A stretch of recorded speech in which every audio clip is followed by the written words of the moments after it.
Welcome to another episode of Bears News Network. I'm your host, Mike Anderson, where we give you guys the latest Chicago Bears news and rumors. Man, if you are a Chicago Bears fan and you've been watching our channel or you are watching our channel, you have not subscribed, hit that subscribe button, man. The only YouTube channel that we give out prizes to our subscribers, man. And speaking of prizes, we will have a new prize winner this upcoming week, so you guys be on the lookout as that. So if you guys are a Chicago Bears fan, I know it hasn't been easy, but hit that subscribe button. We appreciate all the love and support. Let's get right into it, man. This week's injury report.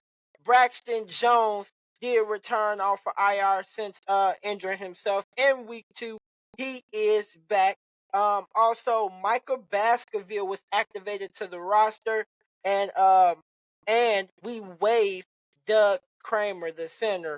And if you want to check out all the rest of the injuries, Eddie Jackson, he was a full go. Braxton Jones, like I said, is back. Look like Jaquan Brisker will be out, along with Nate Davis, continue to be out, along with Tremaine Edmonds. Man, Justin Fields is still doubtful, but looking like he's probably not going to be able to go this week. Hopefully, he will be able to go Thursday against the Carolina Panthers.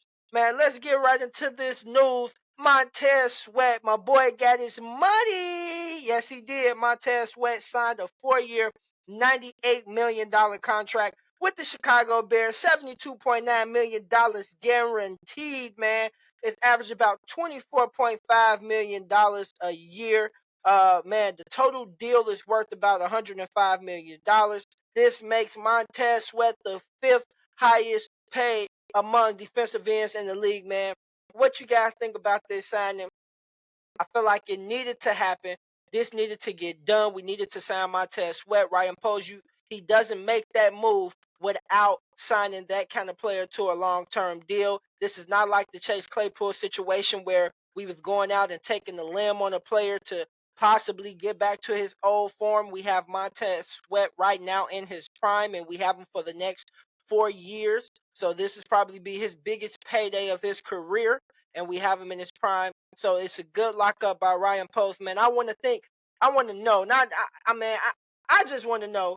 I'm excited for the man. What you guys think about this deal, man? Do you guys like the deal? I want to know. Put your comments right underneath this video, man. And a lot of people say, well, why would he do that and not extend Jalen Johnson? Jalen Johnson said that, he would feel some kind of way if Ryan Poles went out and signed Montez Sweat before him. But at the end of the day, Jalen Johnson is a grown man. This is a professional business, and he understands that we can't be at a standstill just due to the fact that one of our players is not happy. I still like the fact that Ryan Poles did not trade him, so we still do have him on this roster. And he said he still wants to be a Chicago Bear. So if you're Ryan Poles, I'm trying to figure that out next. How do we get this deal done with Jalen Johnson? If you want to know what I thought, how much Jalen Johnson will get paid, go out and check one of our videos right before this one. Go out and check that one out. Me and Cootie have a video about what we thought the contracts would be for Montez Sweat and Jalen Johnson, man. So go check out that video if you guys haven't done so.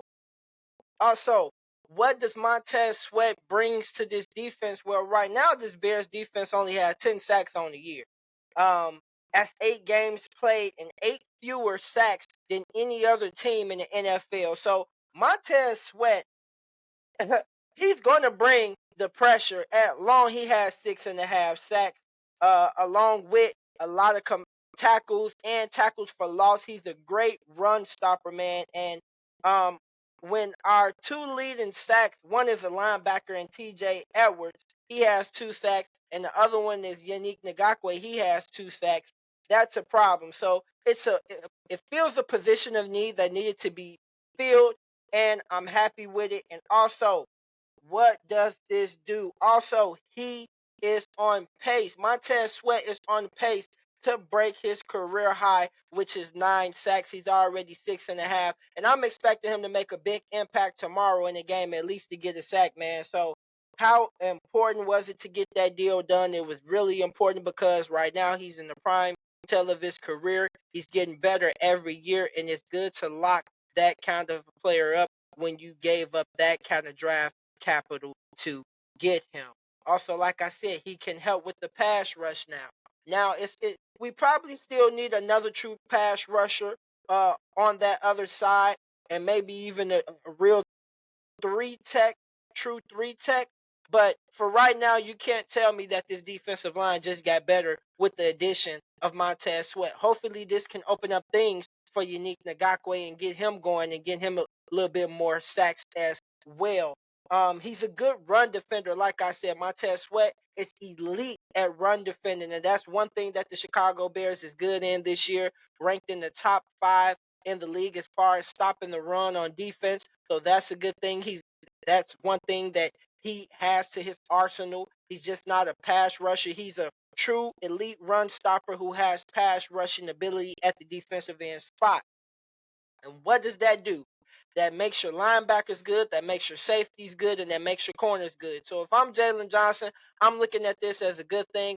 And like I said, I want to see how much the Chicago Bears is going to pay this man. So I'm on the Jalen Johnson train as well. So if it's possible, if Jalen Johnson is not feeling any kind of way, I'm pretty sure that this deal will get done. Or they can franchise tag him as well too. So it's not all the leverages in Jalen Johnson's court at this point, man. So let us know what you guys think about all of that. Put your comments right underneath this video, like I said.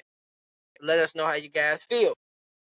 All right, let's get into the game, man. Let's get into the Bears versus the New Orleans Saints. The Bears are 2-6. The New Orleans Saints are 4-4, man. Let's get into the keys of victory.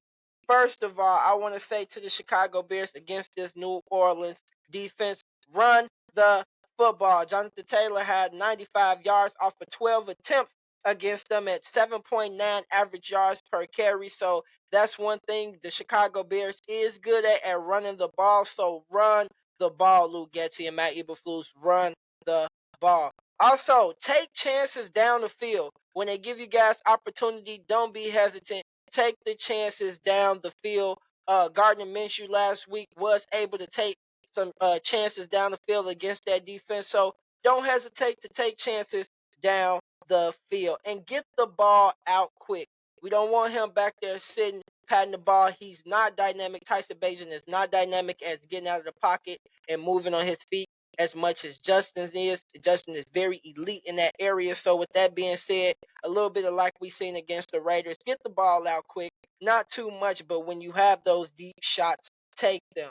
Also, the Saints struggle from our defense. What I want to look for our defense, the Saints struggle in the red zone. So let's have a bend but not break kind of mentality. Like I said, the addition of Montez Sweat should help out a little bit as far as quarterbacks not having all day to throw the ball and be able to get those passes off and picking away at our young defensive backcourt. I mean, so with that being said, with they struggle in the red zone, try to have a bend but not break mentality. And like I said, when you get in the red zone, the field gets more condensed, things get a little bit more congested and combobulated. So with that being said, try to keep them out of the end zone, of course, but in red zone situations, if you can, hold them to field goals because they're not that good in the red zone. Also, don't give up big time plays. Don't give Derek Carr time. Do not give him time. We seen what he did.